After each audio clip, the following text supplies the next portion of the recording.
तर रामकृष्ण हरी मंडळी, तर आपण आता जाणार आहे पेडगावला बैलगाड्या शर्यत बघायला, जी की महाराष्ट्राची शान म्हटली जाते. तर आता आपण बघू शकता माझ्या पाठीमागं हा पाऊस आहे आणि पेडगाव हे सातारा जिल्ह्यातीलच खटाव तालुक्यामध्ये आहे. तर आता आपण त्या ठिकाणी जाणार आहे. तर त्याचे सविस्तर तुम्हाला पेडगाव मैदान कशा पद्धतीने भरलेलं आहे आणि बकासूर हा काय लेवलनं तिथं पळणार आहे. आणि सगळ्यांची इच्छा आहे की हा बकासूरनं पहिला नंबर करावा त्या ठिकाणी आणि हा पेडगाव हिंद केसरी मैदानाचा तो विजेता ठरावा. त्यामुळं आता आपण त्या ठिकाणी बघायला जाणार आहे. तर पाऊस जास्तच आहे. तर मित्रांनो, हा पाऊस आहे का नाही, आपण पाटण तालुक्यातला असल्यामुळं हा पाऊस जवळपास मल्हारपेठच्या आसपास जरा बऱ्यापैकी हा पाऊस असतोय. मल्हारपेठच्या पुढं पाऊस नसतोय, त्यामुळे पेडगावला तर काहीच पाऊस नसणार आहे. तर तरी देखील आपण बघा, हे एकदम स्वस्त असं रेनकोट असतात, एकदम कसाही वापरा, ह्याला जागा म्हटला तरी काही हरकत नाही. कारण जवळपास याची किंमत 150 रुपये आहे. आणि हे घेऊन आता आपण जायचंय बघा तिकडे घालून मस्त मध्ये परत. चला मग आता ज्याला मी माझ्यासोबत नेणार आहे तो आता मित्र माझ्या पाठीमागे आलेला आहे बघा. आता त्यानं हाक मारली होता. तर हा माझा मित्र आहे बघा बापू. तर भाई हा जागा घे तर पावसात वाचवेल 150 रुपये में काम तमाम.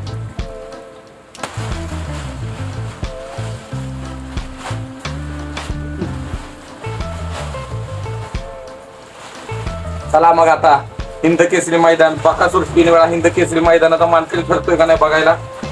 चला मग.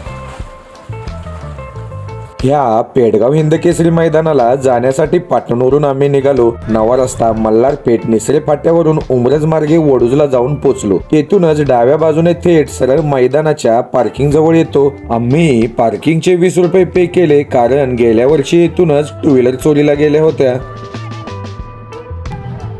तर नमस्कार मित्रांनो, मी ATM दादा आज तुम्हाला घेऊन आलोय पेडगावच्या मैदानावर. तर या ठिकाणी पाहू शकता तुम्ही माझ्या पाठीमागे इथं आपण गाडी पार्क केलेली आहे आणि पार्क करून झाल्यानंतर पाठीमागच्या ह्या बाजूला बघू शकता तुम्ही कशा पद्धतीनं या ठिकाणी मॅनेजमेंट केलेलं आहे. त्याच पद्धतीनं पुढे हे मैदान आहे. तर आपण तिकडे जाणार आहे बघा.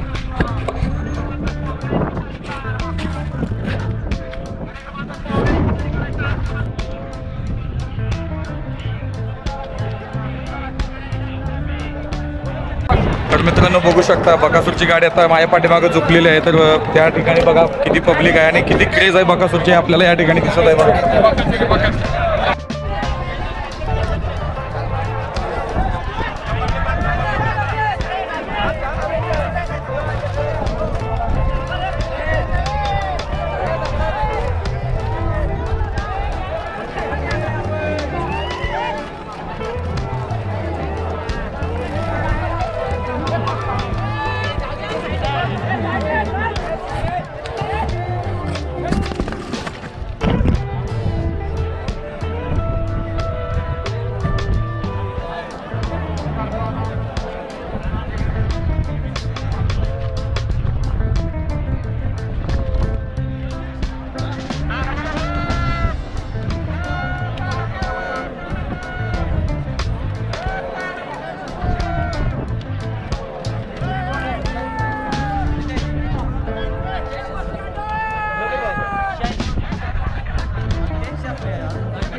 आपल्या सर्वांचा लाडका बकासूर गटपास करून सेमीला पात्र झाला. बकासूर सेमीला पळण्या अगोदर मित्रांनो काही बैलगाडी क्षेत्रातील सुंदर असे क्षण टिपले आहे, तर ते तुम्ही बघा.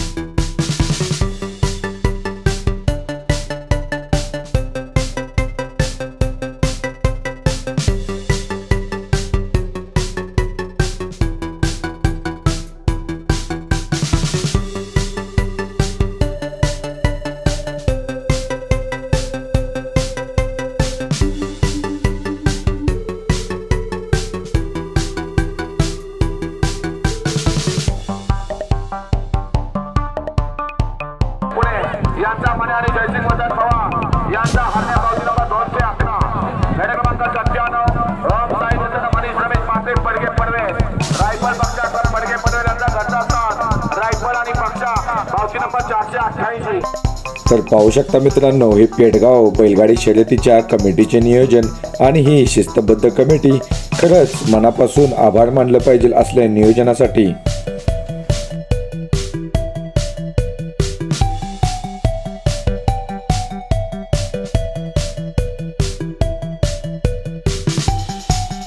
मित्रांनो आता गट पासून आता सेमी चाललेले आहे, तर बघू शकता तुम्ही आता हे सेमीचे दृश्य माझ्या पाठीमागं.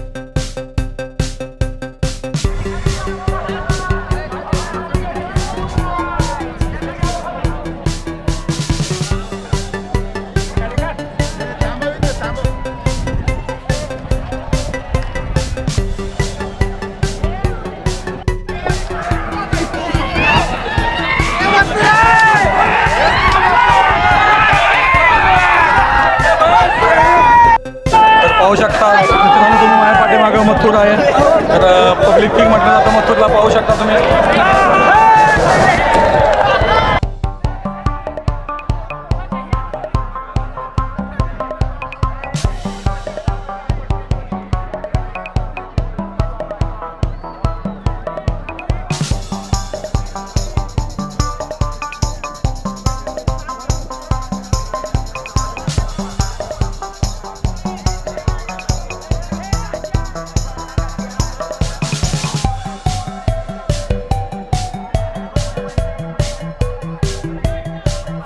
या सीमीचा लॉट पडताना चांगलाच विषय झाला, ते म्हणजे एकीकडे दुसऱ्या गटामध्ये पास झालेला मथुर व एकीकडे बकासूर हे एकाच गटात सीमेला लागले. त्यामुळं खूपच वातावरण एकदम टाईट झालं व सर्वांना आस लागली होती की या दोघांमध्ये बाजी कोण मारणार.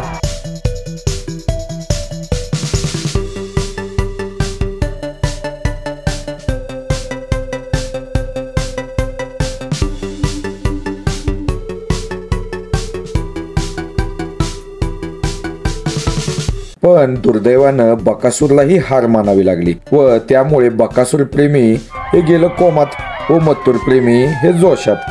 पण बकासूर हा बैलगाडी क्षेत्रातील देवच आहे हे राहुलभाई पाटील सुद्धा मानतात.